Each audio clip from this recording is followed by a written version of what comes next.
Hello everyone! Something that's currently happening on Xbox Live Indie Games is an event called Indie Games Uprising III. And not Indie Games 3 Uprising, as the banner might have you believe. Basically, the idea is to create an event similar to what Microsoft does with things like Summer of Arcade, where a number of promising titles that are going to be released on the service are put together and released all in this one event. However, this doesn't seem to have anything to do with Microsoft, as Microsoft does not seem to get involved with XBLIG. Rather, this seems to be completely community-run. According to the Uprising website, our goal is to promote Xbox Live indie games in the best light possible by showcasing the diversity, talent, and potential of the platform as a whole. As a community, we've picked what is believed to be some of the titles which best represent our platform. In the coming weeks, they will be released to the public for you to enjoy, just as we have. Over the course of this event, I'm going to be taking a look at the games that get released. And since these are supposed to be the best of the bunch, we won't just be taking a look at the demos, but I'll be buying the full versions so we can see what they have to offer, just in case some of these games have elements that we should see, but get cut off because of the time limit for XBLIG demos. So now, let's have a look at the game list.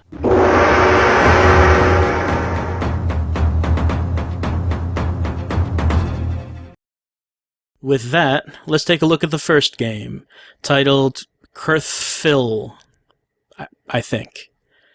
It says it's an arcade documentary of maze/dot/snake mechanic within changing dimensions, axis locks, and the corruption of the system. Collect, grow, avoid your past, find new space, and wake up. So with that very clear explanation, let's play qrth-phyl.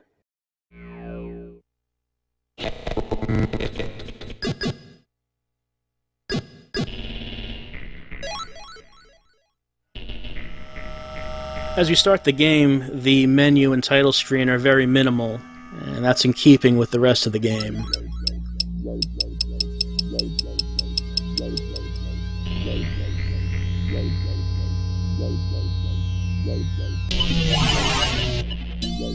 Alright, so the game begins. How do you play it? Well, despite the sort of confusing text that we saw explaining what the game is, really all it is we go around in an area like this and collect pellets. And our objective is to fill up that grid in the lower right-hand corner, so we can open up this black hole and move on to the next level. And when we do, gameplay changes significantly. It's no longer 2D, now we're in a full 3D area. Using a third-person perspective, that's kind of difficult to make out what's going on. It can be, especially if parts of your own body get in your way. Way the camera. I have to assume that's deliberate, considering how enigmatic the game seems to present itself and how it looks and the text used to explain it. I have to think that this is probably a deliberate move.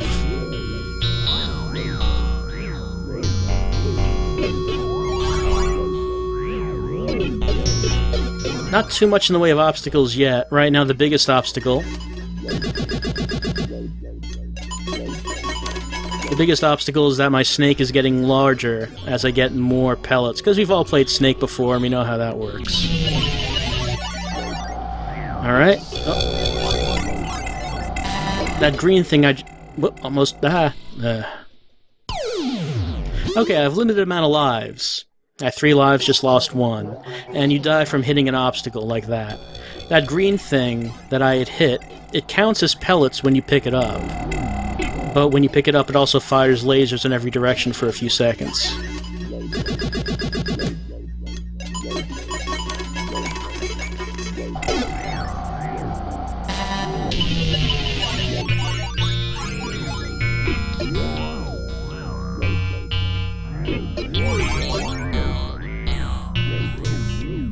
And it goes back and forth, like I said, between 2D and 3D, but as we do so, more and more obstacles appear, and I think that the environments might be getting smaller. I don't know if that's just my imagination. Maybe my snake's just getting bigger.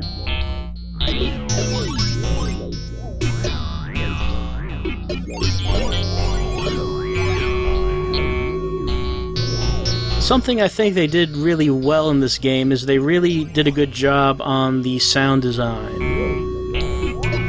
The sound effects in this game really do sound...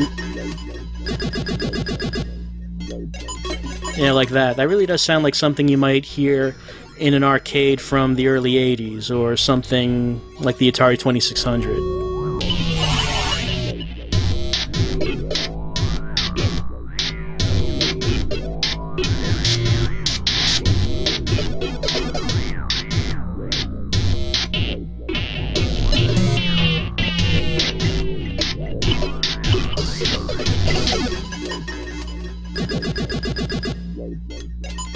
Right, once again, my snake's all full of pellets. It's a greedy, fat snake.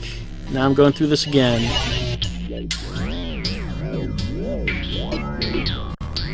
I don't know if there's an end game to this, or if it just keeps going on. It does keep track of how many levels you've been through, so maybe there is an end game. Though, looking at how this game works, I could easily see this being the sort of thing that just goes on forever with randomly generated levels.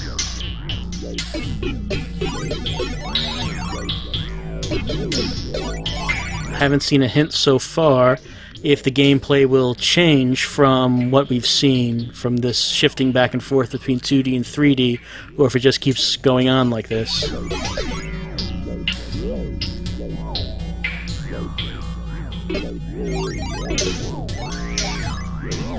Might as well grab the green ones while I'm here, I guess. It's easy enough to avoid the lasers. Oh, there we go. Sometimes you have to get the green ones because there aren't enough normal pellets. Oh, hold on, the blue one. The blue glowy is very important because it restores my snake down to its normal size, and the rest of the snake it turns into pellets. So that's definitely something we need to grab when we see it.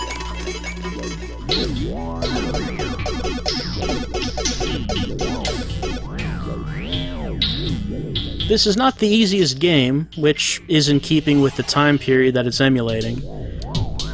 The games are about score and challenge and ghosts? What? It's the second time the game said ghosts. I don't know why it says that. Now, considering that the gameplay revolves around collecting pellets, I guess it would not be surprising if some kind of if ghost showed up or something later on.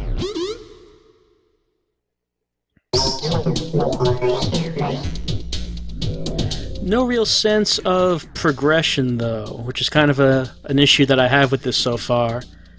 I don't really know if I'm doing anything, or if I'm getting anywhere, or if as I go into level after level, am I proceeding towards anything? I'm not really getting anything that indicates this, which I think is one thing that is sort of a downside to this game. No sense of progression.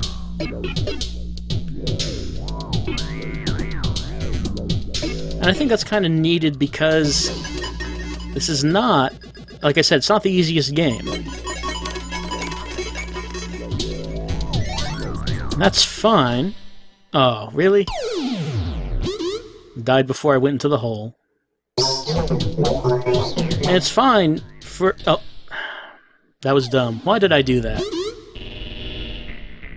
It's fine for the game to be challenging, but I don't know if I'd call this fun. And that's the main problem. When you make a difficult game, it has to be fun enough to bother playing it in the first place. This text here is the same text that we see on the website to describe the game. You can see the control is very simple. Not a whole lot of things that we have: move, accelerate, rotate. And what does this say? The text is a little difficult to parse. Let's see. qrth-phyl continues the algorithmic, generative, and metaphorical arcade game design ideas last seen in previous Hermit Games release Leave Home. Yes, Leave Home was a game that this developer released on XBLIG previously.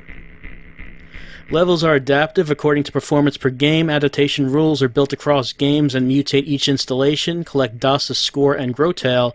Collect number of dots indicated screen bottom right to unlock level exit. Levels alternate between surface and internal. Progression is infinite until all lives lost. Okay, it says it right there. It is an infinitely continuing game. Based on a prototype created in the deep southwest of Cornwall circa 2004, qrth-phyl has been redeveloped for PC and XBLIG over the last 2 years. Built by one person with custom tools, self-generating code, and a modified, what does that say, A438912 audio chip. Thanks for downloading and playing. And a thanks screen. There's also something here. 37% corruption. We can pick different configurations of stages here. And it seems that when we do that, we do not actually progress from this stage, but rather we just stay in this one stage. At least I assume that because there's no grid in the lower right-hand corner. There's nothing there. So I guess this is just getting a high score in the one level. I mean, I think this is an interesting game for XBLIG anyway. It's a lot more polished than you usually see from XBLIG. It's a lot more visually interesting. I do like the whole... I'm not... What would you call this? Gurad shaded polygons? I do like the look that they have going on here. I do like the sound design, but like I said, I don't find this especially fun to play, which is kind of the big thing, isn't it? I'm not really sure why I would want to continue playing this.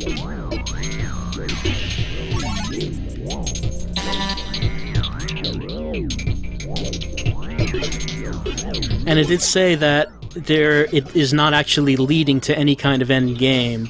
It's just infinitely progressing. So if that's the reason, if that's the thing, is there too much of a reason for me to keep playing this? I'm not really seeing one. But in any case, this has been the first game of Indie Games Uprising III, qrth-phyl.